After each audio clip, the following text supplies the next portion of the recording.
impressive young man you have in your family, and I think a reason why he popped up on my radar screen is because you speak with an authentic voice, but yet you have great voice for a young man that just turned 20, just had his birthday this summer, and I thought, that's a lot of scrutiny for a young man, for anybody to hold up to, but you're doing a wonderful job, so kudos on that. So we'll jump right into it, and for some of you that don't know Justice's story, as we answer this question, it'll come into context for you. But July 9th, on a Saturday, was it July 9th? We had all these things happening in this nation. We had all the police brutality, officer-involved shootings, particularly of persons of color. And then we had local police brutality, officer-involved shootings. Most recently in our news, the shooting death of Dylan Noble, and Justice was struggling with all this information, all this news, and he wanted to do something about it. And so that's what brings him here today to talk about what happened on July 9th, what happened, what awakened in his soul, his spirit, his being, and so that's a little bit of the context for who Justice is. But you're much more than just July the 9th. You have a history, you have a future going forward, and we'll get into that a little bit. But from your perspective, as a young man of African American and Hispanic heritage, why should we as a society, why should we as a church, the community, participate in Black Lives Matter, Brown Lives Matter movements? You might speak to what Black Lives Matter to you. Just to start off, we're all human beings. We're all a creation of God. I've fallen in and out of faith before, and it's just like I've come to know what my purpose is here, just to inspire a human being, to make change. But it's bigger than Black Lives Matter. It's human beings that are getting shot regardless of race. The cause of Black Lives Matter was to raise awareness that people of color are being shot on a regular basis. But we have to recognize that that word race is something that separates us. It's something that divides us. It allows there to be tension between people. That's why I don't recognize it. I don't see it. I don't see, I don't believe in gender as well. I don't see it. We're all human beings. We all have culture. We all come from a certain place. But why are we divided? I question it every day, Yeah. But it's a bigger movement, than just myself in the city. I'm just standing up for what's right. I can't sit here and just sit back and watch and worry about myself and my music and just earning another dollar, because at the end of the day, there's people dying, there's people starving, there's people that are screaming out for help and not being heard. So I just want them to be heard as well. When people, especially people in the majority, that have a European, Caucasian heritage, when they push back on Black Lives Matter activists or Brown Lives Matter activists, and they push back with the phrase "All Lives Matter" or "Blue Lives Matter," what does that do in your spirit? When you hear that "All Lives Matter," "Blue Lives Matter" as kind of a pushback against Black Lives Matter? It's kind of contradictory. Yeah. How so? All lives can't matter until Black Lives Matter. Yeah.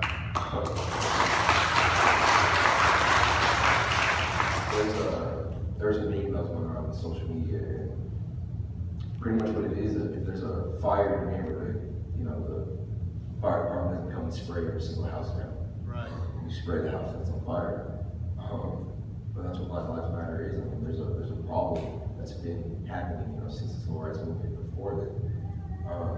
But yeah, you can't say all lives matter, so Black Lives Matter. And then there's a lot of miseducation that happens between it, and a lot of people that aren't willing to learn what the actual phrase means. And so it creates another division. But it's also funny they say Blue Lives Matter, because if you say that, then you should also recognize that Black lives do matter. Yeah. There's a lot of contradiction in what I see. No, that's a great analogy. If something was happening at Hope Lutheran down the street and they have a lot of attention, if their church was on fire, that's tantamount to me getting up and saying, hey, what about Community UCC? We're important too. but you know, the danger is happening there. And so I think that's a lot of wisdom. And until Black Lives Matter, until Brown Lives Matter, we can't say that all lives matter, but that's very thoughtful.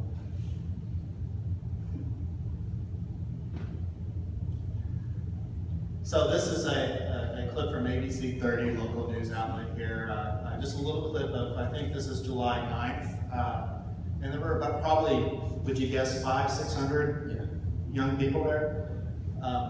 Were you surprised by the massive turnout on July 9th? Because I think you put just a blurb on social media. Hey, I'm tired of this, I'm sick and tired of this, I'm going to voice my concern, and then all these people show up. Yeah. What did you think? To be real with you, I was only expecting like 75 people, like 50.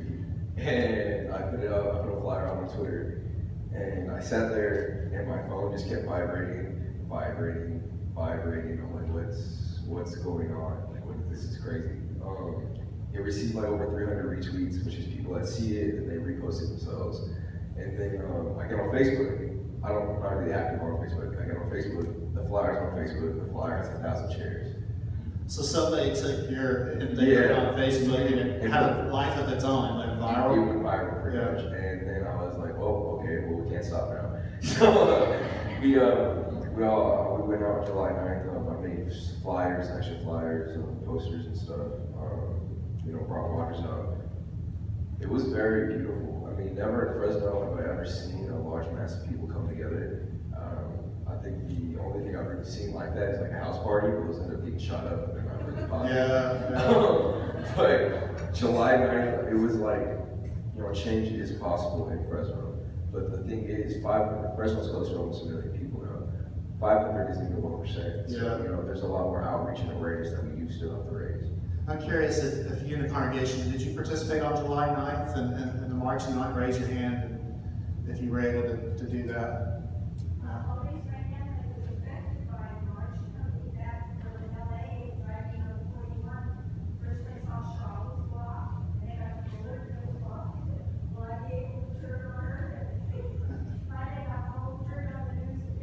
Yeah, and this was happening all over the country on that same day. So Oakland had a group of interfaith clergy that actually led the blocking of one of the interstates there, which I was encouraged by. And then just all over the nation, people were taking the streets to voice this concern.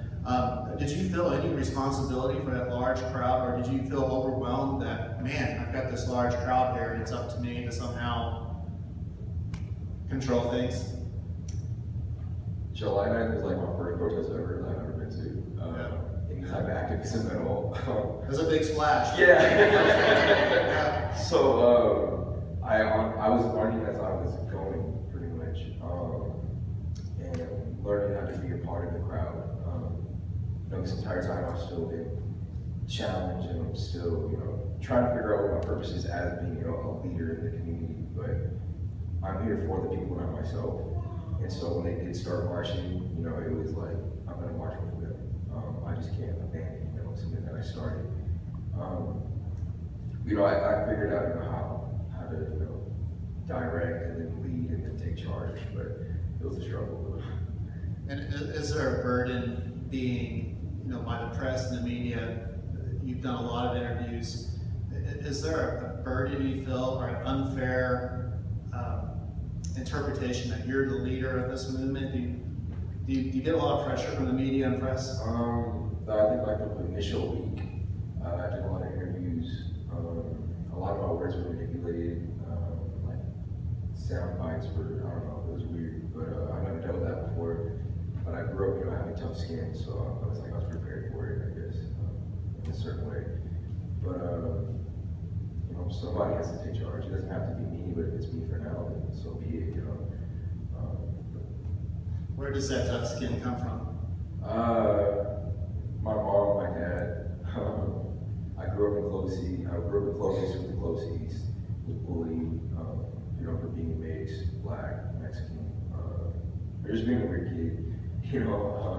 I also make music, and so I've also been, slandered, I guess you could say, ostracized for that, because not everybody believes in what I'm trying to do.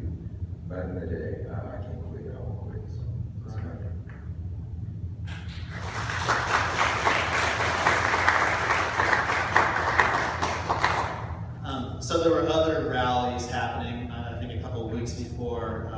some folks commemorating the life of Dylan Noble gathered.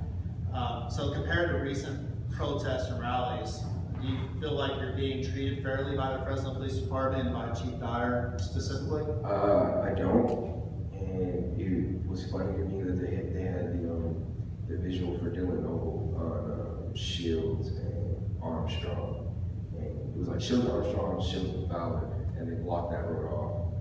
They're doing donuts, throwing objects at the police, screaming at the police.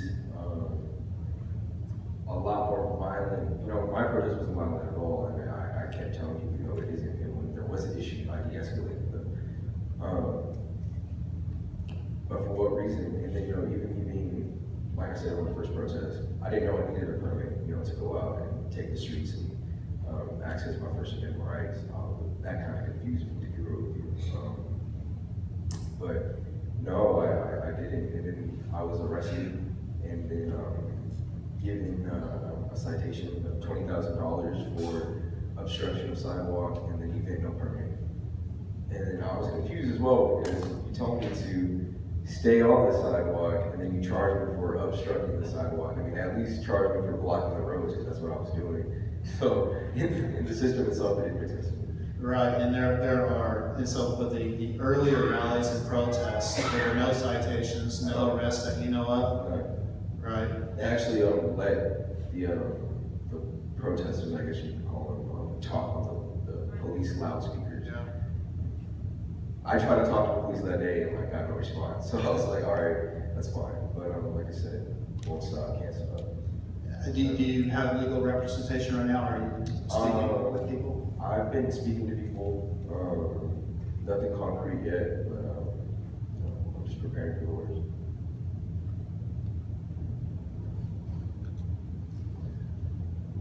So when you think about Black Lives Matter, Brown Lives Matter, the emphasis, for people like us gathered here on Sunday, people of faith, people of good conscience, and we all have different faith backgrounds too in this church.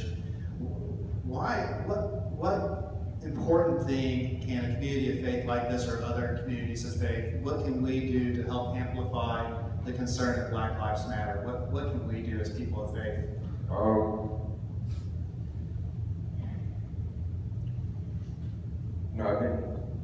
There's a generational gap between the youth and the older generations. But it starts with simple education and just listen and realize that you don't get to see everything. Not everybody knows what's going on. Not everyone's God. Just because we live in certain areas that are nice, and, we have food in refrigerators and we're able to pay our bills. It's not like that. So just opening your eyes and realizing that this community needs your support in any way, shape, or form. I'm not asking for everybody to come out to every protest, every march, but you see somebody on the street that's hungry, feed them. You see somebody that doesn't have a job, needs a job, help them find a job. Come together as a community, because that's what I'm trying to preach the most. We have to stand by each other. For what reason is there division? I don't get it. I question it. But you have to do the right thing. At the end of the day, that's all it is. A lot of these issues and protests wouldn't happen if police and politicians just did the right thing.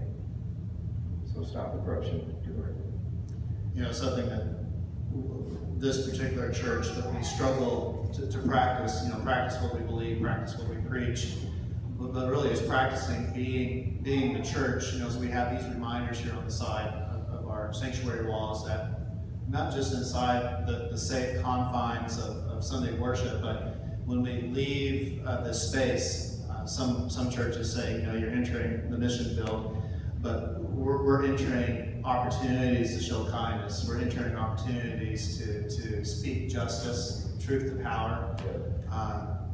And I think I interpret a little bit what you're saying as the church needs to be out in the community living out our faith, not in dominant ways, but in ways that lift up people. A lot of people have been asking why, you don't have to do this.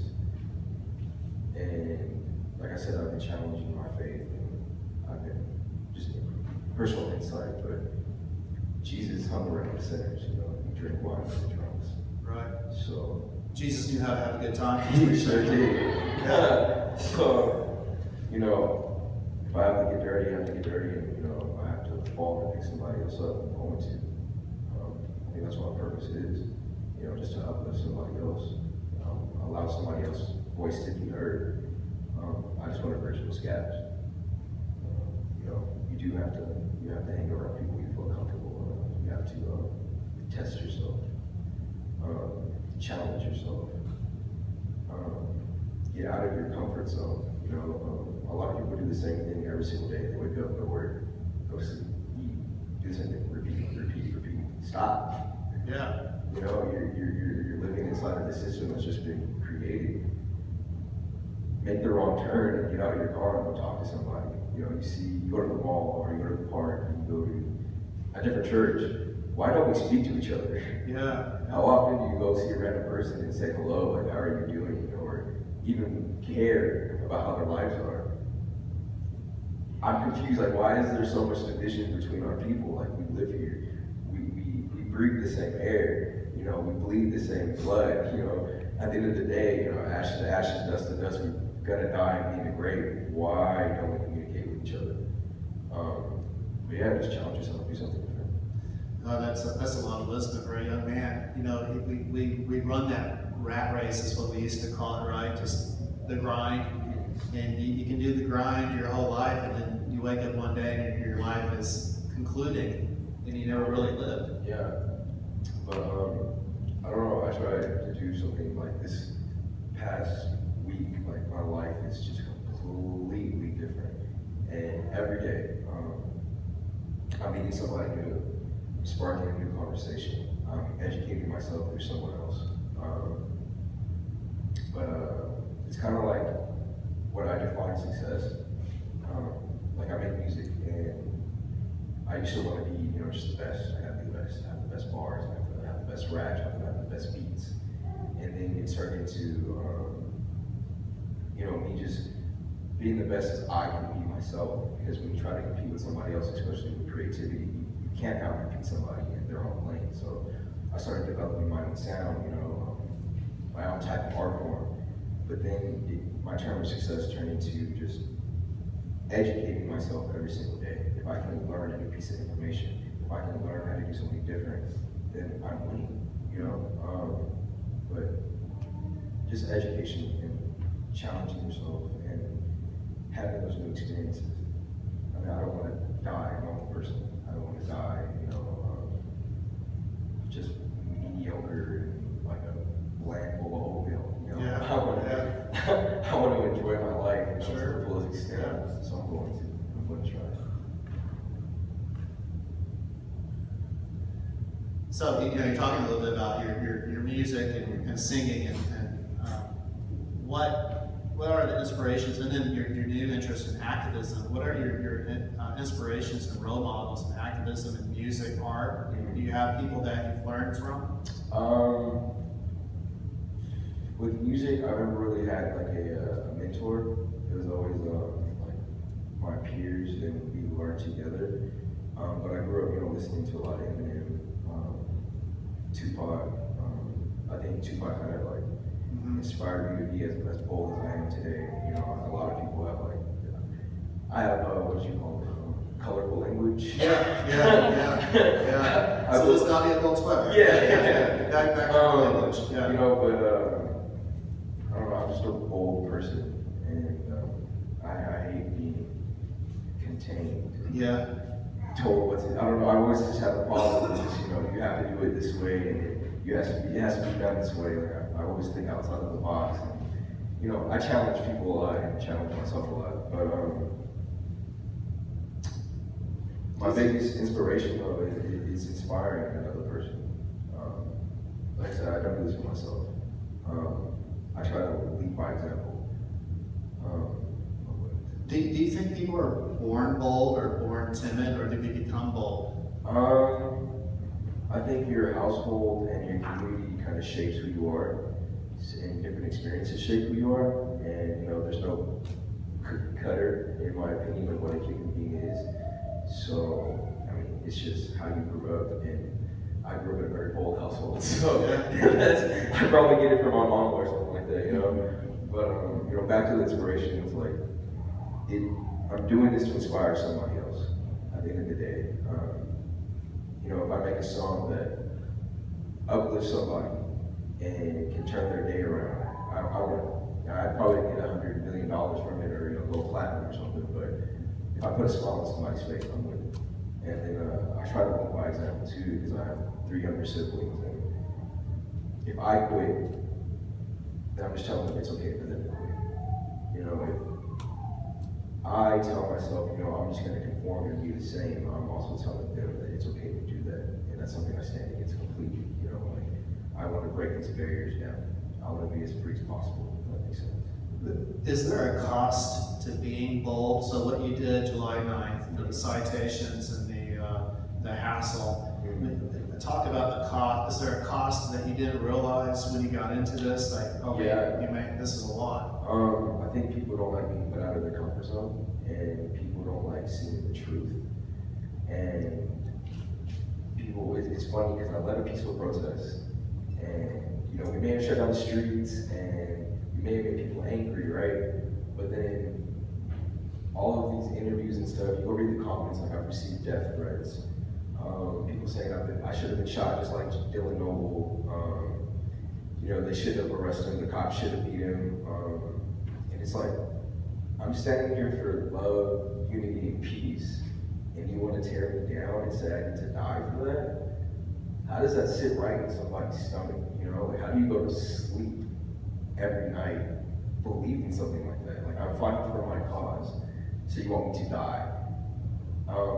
At the same time, like I said, like, I'm trying to be, I look up to Jesus Christ. Like I said, I'm challenging my faith, but as I see it, like, he was crucified to save, you know, everyone, or save a life. So if I have to die a martyr, you know, in the media, or, you know, just take a bullet to change someone else's life, yeah, I'm gonna do it. So That's horrifying I imagine, you know, as a parent myself, thinking about my kids, wanting my kids to be bold and stand up to bullies, stand up to the system that brutalizes people on the margins. But, you know, I'm to hear that you've had death threats and to see the hassle that you've had, and in my estimation, my opinion, Chief Dyer can be a dangerous person. How do you reassure your family? How do you reassure your friends? Because I'm afraid for you. I mean, I believe what you're doing, and, you know, I would be out there right with you, but I'm afraid for your well-being. Have hope. I don't fear, you know, earth. At the end of the day, like, the only thing I can fear is God. If you wanted me to die right now, I'm done. So, what can a man do? You know, I'm granted eternal life afterwards. Peace, joy. Like I talked to Dylan Noble's mom on the phone, and she said it herself, like, my son's purpose, it was his purpose for all this to happen. Was she ready for it? No. But she accepted that. And the loss of his life sparked something in Fresno, you know. If it didn't happen, I probably wouldn't have done the protest. And it's sad that it has to come to that, but, you know, I don't know. I'm not scared though. Like, I can't look at you in the eye and tell you, like, I'm scared. Like, I'm not. I don't know why, you know. But if I have to die a martyr, I have to die a martyr. You know, and something that strikes me, that for officer-involved shootings that happen in Fresno, and there's never been an indictment in officer-involved shootings, and I think that that's an incredible statistical phenomenon that's unbelievable. It's like a baseball player batting 1,000. You know, it's not impossible, but it doesn't happen. So I don't know what the percentage of indictments should be, how many should be justified or how many should be questioned and ruled. I mean, they're all ruled homicide, but something should be done with an indictment. My eyes opened to officer-involved shootings about 2014 when Joseph Mall was shot and killed in the back. What started off as an illegal U-turn close to St. Rest Baptist Church, and the young man was a former special needs student. He was 19 at the time, I believe, and he panicked and he ran, and the officer pursued him, and we picked up the autopsy report, and he was shot twice in the back. But the police narrative, the news narrative was he made an aggressive move. We thought he was armed. Turns out he wasn't armed. At that time, I couldn't believe how a city, how we would not press back on the powers that be. Here's a kid that was shot in the back. It's not like he was coming at the officer and shot in the front. And then Dylan Noble was shot initially twice, and then he was on the ground, neutralized, and then he was shot with a shotgun. Do you think that Dylan Noble, do you think there'll be an indictment from that officer-involved shooting personally, or do you think it's, and do you think because he happened to be white that there might be an indictment there and not in other cases? I hope he gets justice, which is knowing how the Fresno Police Department works and the narrative they were already pushing while they were airing, the video of him being shot. What kind of narrative do you think they were pushing? Suicide by cop. Suicide by cop. Yeah, but then it was excessive force when he was on the floor. I mean, you can't expect somebody to take a slug and then 2 bullets to the chest and then hold your hands up while you're on your back, coughing up blood, swallowing your own blood in pain, and Yeah. shooting to reach because you're You're in pain. How reaching. can you take a bullet and then just lay there like, okay, I'm ready to go to jail? Like, that doesn't make sense,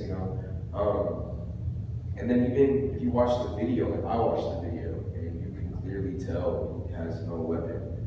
If somebody has an intent to murder a cop, it's not, let me wait until they shoot me, then I shoot back. I'm gonna shoot the cop. Right.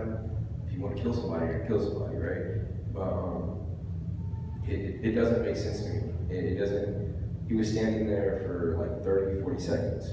You could have tased him. You could have put your canine on him. Yeah. You could hit him with a beanbag. Call for backup, stay in your car. You could have shot him in the leg. Yeah. You could have neutralized him like that. Why did the shotgun, why did you get shot before? Why did you need to shoot him in the chest 3 times? Why are you trying to kill? Right. Why are the police militarized? Yeah. You're right. It doesn't make sense. You're here to serve and protect, not to oppress the police. So, I don't know. I hope he gets justice, but I'm scared that they can push the narrative and do what they continue to keep doing. Do you think the media, the press, they help with the powers that be with their narrative? 100%. What's that? 100% agree. Yeah, my experience too. So let me just get some questions here. So we talked a little bit about your legal obligations, obstacles you're facing right now. And then we can help you in particular with that, right? You've got a GoFundMe account? Yeah, we started a GoFundMe. Well, I started on PayPal because I didn't think my GoFundMe would be approved. Because I put it up and they took it down, and then they re-put it back up. And so far I've raised like $1,300. That's just to cover my legal fees and then the possible penalties that I get. But there's other organizations that are out there that also need funding. I'm gonna start working with Faith and Community a lot more. I've been talking to the Brown Berets a lot more. Right. I just found out that Fresno has an NAACP chapter that also needs funding. And there's a lot of nonprofits that I need to continue to shake hands with and get on board with and help in any way possible. I mean, you don't have to protest. You don't have to be out in the heat on the street and walking all the time. I mean, if you're financially free, then sign a check and help out a community organization. Go to a food pantry and help pass food out. Make a plate of food and go take it to the west side, to somebody that's homeless or hungry. Help rebuild the community, Go to City Hall, talk to these council members.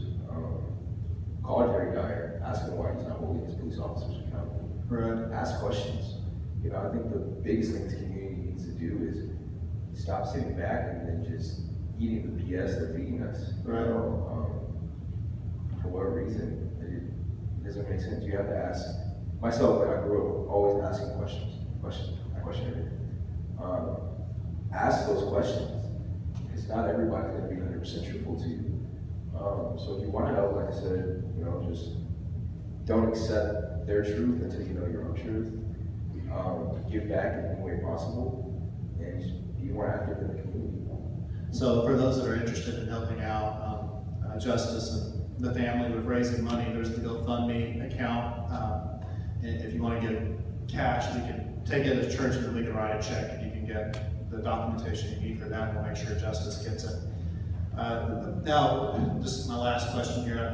We've gone a little longer than what we normally do, but I'm fascinated with this story. It's so pertinent to the health and well-being of our society in Fresno. What's your message to City Hall, the mayor, and then you had a meeting with the Department of Justice with TJ and Faith and Community. Yeah. What's your message to these folks? You saw the video we didn't kick out of City Hall? No. Okay, I'll read you. Oh, yeah. I didn't see it, but Did you? I heard about I'll it. read you the questions that I asked them. It's my fault. We got so many names. You kids and your cell phones. Yeah, everything is good. Hold on, let me see if I can find it. Jesus, all these raps. Oh my gosh. I can't find it. But I asked, I went to City Hall and I asked them what, let me start off with this. There's a water problem in Fresno, if you didn't know.